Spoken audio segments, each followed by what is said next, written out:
అన్ని వ్యవస్థల్ని వ్యాపారంగా మార్చి విద్యార్థుల జీవితాలతో చెలగాటమాడి 18 మంది ఇంటర్మీడియట్ విద్యార్థులు ప్రభుత్వ నిర్లక్ష్యం వల్ల, అధికారుల నిర్లక్ష్యం వల్ల, ప్రభుత్వం తప్పిదాల వల్ల వాళ్ళు ఈరోజు మరణించడం జరిగింది.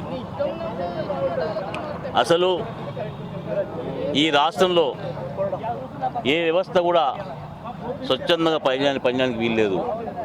ప్రతిదీ ఈరోజు ప్రైవేటైజేషన్ చేసి చివరకు ఇంటర్మీడియట్ సంబంధించిన పేపర్లు దిద్దడాన్ని కూడా ఒక ఏజెన్సీని అపాయింట్ చేసి ఆ ఏజెన్సీతో డబ్బుల కుమ్ముక్కై అధికారులు, అధికార పార్టీ నాయకులు, ప్రధానంగా ముఖ్యమంత్రి గారి కుమార్తె కవిత గారు ఇన్వాల్వ్ అయ్యి ఈరోజు వ్యవస్థను బస్సు పట్టించారు.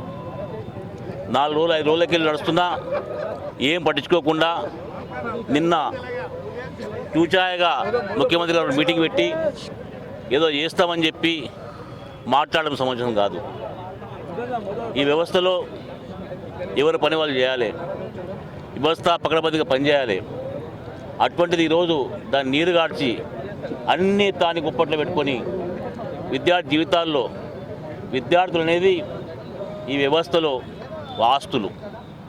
అటువంటి ఆస్తులు ఇప్పుడే ధ్వంసం చేసి సమాజానికి ఏం సమాధానం చెప్తారని చెప్పి తెలుసుకుంటున్నాం. మిత్రులారా, కనీసంగా ప్రతిపక్ష పార్టీగా మేము కలెక్టర్లకు మెమోరాండం ఇస్తాము. పరిస్థితి దీనంగా ఉంది.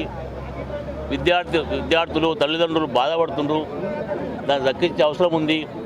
ఈ తప్పిదం చేశారు కాబట్టి తప్పకుండా ఆ శాఖ మంత్రిని డిస్మిస్ చేయాలని చెప్పి ముఖ్యమంత్రి గారు ప్రజలకు క్షమాపణ చెప్పి దాని సరిదిద్దాలని చెప్పి ఒక డిమాండ్ చేస్తూ ముందుకెళ్తుంటే పోలీసులు జులుం వహించి కనీసం మా కలెక్టర్ను కలిసే అవకాశం ఇవ్వలేదు. అంటే ఈ సమాజంలో ఎవరేం చెప్పుకోవద్దు, ఎవరేం మాట్లాడొద్దు, ఎవరైనా అడగొద్దు, వాళ్ళు ఏం చేస్తే చేయాలని చెప్పి ఒక నిర్ణయంతో వాళ్ళు ఉన్నారు. కాబట్టి దాన్ని ఈరోజు ముక్తకంఠంగా కాంగ్రెస్ పార్టీ ఖండిస్తుంది. కాంగ్రెస్ పార్టీ ప్రధాన డిమాండ్ ఈరోజు ప్రధానంగా జగదీష్ రెడ్డి గారు విద్యాశాఖ మంత్రిని తక్షణంగా డిస్మిస్ చేయాలి. అది మీద క్రిమినల్ కేసు చర్యలు తీసుకోవాలి. ఆయన క్రిమినల్ కేసు విచారించి అరెస్ట్ చేయాలి. దాంతోపాటు ఏ కంపెనీకి అయితే వాళ్ళు ఇచ్చిండ్రో ఆ కంపెనీ టోటల్గా బర్తరఫ్ చేసి వాళ్ళ మీద క్రిమినల్ చర్యలు తీసుకోవాలి. దాంతోపాటు ఏ రకంగా అయితే ముఖ్యమంత్రి గారు ప్రకటించారో తొందరలోనే అందరికీ రీవాల్యుయేషను, అలాగే వాళ్ళకు ఫీజులు లేకుండా ఎగ్జామ్స్ రాయించే అవకాశం ఇవ్వాలి. దానికి తోడుగా చనిపోయిన విద్యార్థులకు ఏ సమానం చెప్తారో చెప్పాల్సిన అవసరం ఉంది. ఎక్స్గ్రేషనే కాదు, నెక్స్ట్ ఇటువంటి దుర్ఘటన జరగకుండా కఠిన చర్యలు తీసుకొని వాళ్ళ మీద కఠిన చర్యలు తీసుకోవాలని డిమాండ్ చేస్తూ మరోసారి ఈ వ్యవస్థను బస్టు పట్టించిన అందరినీ క్రిమినల్ కేసులు ఇంకా కొడుకుంటూ ఈ ప్రభుత్వం సిగ్గుండాలి. ఈ ప్రభుత్వం ఇంతమంది విద్యార్థుల బలిదానం తీసుకుని గతంలో తెలంగాణ పేరుతోటి ఉద్యమకారులు బలిదానం తీసుకుని ఈరోజు కుర్చీలో కూర్చుండ్రు. అలాగే ఈరోజు విద్యార్థులు బలిదానం తీసుకున్నారు. కాబట్టి తెలంగాణ రాష్ట్రంలో సుమారు 12 లక్షల మంది ఇంటర్మీడియట్ పరీక్ష రాయడం జరిగింది. ఆ 12 లక్షల మంది రాసినటువంటి పరీక్ష ఫలితాలు వెల్లడించడంలో తెలంగాణ రాష్ట్ర ప్రభుత్వ వైఫల్యానికి ఇవాళ 18 మంది చిన్నారులు ఆత్మహత్య చేసుకోవడం జరిగింది. దీనికంతటికి కూడా గౌరవ ముఖ్యమంత్రి గారు బాధ్యత వహించి, విద్యాశాఖ మంత్రి గారు బాధ్యత వహించి వెంటనే రాజీనామా చేయాలని ఇవాళ మా తెలంగాణ ప్రదేశ్ కాంగ్రెస్ కమిటీ నిర్ణయించి డిమాండ్ చేస్తూ ఉంది. ఎందుకు ముఖ్యమంత్రి గారు రాజీనామా చేయాలంటే ఇవాళ ఇంజనీర్ల సూచన మేరకు కాంట్రాక్టర్లు కట్టినటువంటి కాళేశ్వరమేమో ముఖ్యమంత్రి గారి గొప్పతనమట. మరి ఇవాళ ఇంటర్మీడియట్ అధికారులు కేటీఆర్ గారి దోస్తుకి ఇచ్చినటువంటి గ్లోబరీనా సంస్థ చేసిన నిర్వాహకం వల్ల 18 మంది చనిపోతే మరి అది కేసీఆర్ గారి బాధ్యత కాదా? ఒక్కసారి తెలంగాణ సమాజం కూడా గుర్తించాలి.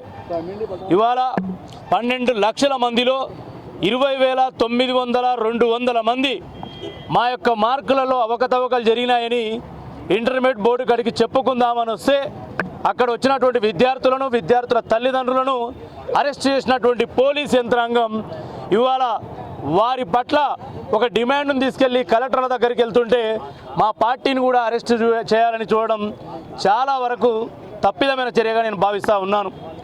గతంలో కాంగ్రెస్ పార్టీ అధికారంలో ఉన్నప్పుడు సిజీజీ అనే ఒక సంస్థకు సెంటర్ ఫర్ గుడ్ గవర్నెన్స్ అనే సంస్థకు అప్పగిస్తే ఒక్కరోజు కూడా ఒక తప్పిదం జరగలేదు.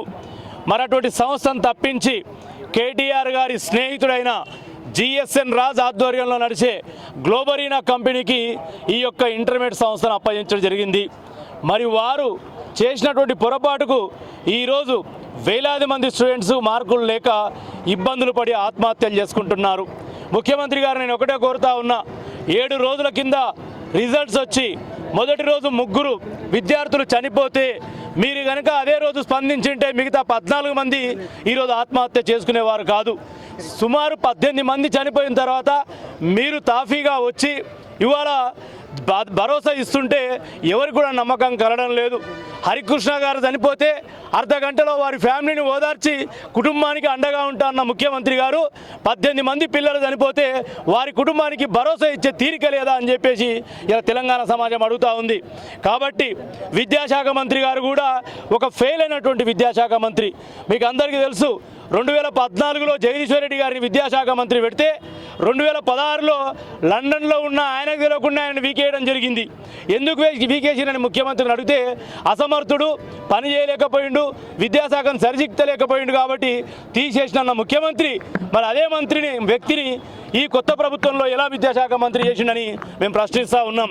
కాబట్టి అసమర్థులైనటువంటి సీఎం గారు, విద్యాశాఖ మంత్రి గారు అప్పనంగా తన ఫ్రెండ్కు నిబంధనలు సడలించి 12 లక్షల మంది విద్యార్థుల పేపర్లు దిద్దే సంస్థకి ఇవ్వాల్సిన నిబంధనలు ఉంటే 3 లక్షల పేపర్లు దిద్దిన నిబంధన ఉన్నటువంటి సంస్థకు అప్పగించడం ఫెయిల్యూర్గా భావించి కేటీఆర్ గారు కూడా బాధ్యత వహించి 3 రాజీనామా చేయాలని చెప్పేసి ఇలా కాంగ్రెస్ పార్టీ తరఫున డిమాండ్ చేస్తాం.